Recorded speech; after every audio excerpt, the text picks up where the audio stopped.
Hi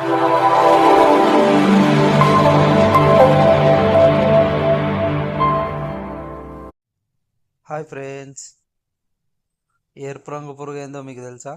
దీని పేరు తెలుసా మీకు? ఇది పల్లెటూరు లోపల వర్షంకు ముందు కనిపిస్తాయి. ఇవి కనిపించినాయి అంటే వర్షాలు పడతాయని రైతులు నమ్ముతూ ఉంటారు. దీని పేరు తెలిస్తే కామెంట్ సెక్షన్లో కామెంట్ చేయండి. ఇది చేతి మీద వాకుతూ ఉంటే అసలు చేతిలో ఉన్నదో లేదో కూడా తెలియదు, అంత స్మూత్గా స్పర్శ అనేది తెలియదు మనకు.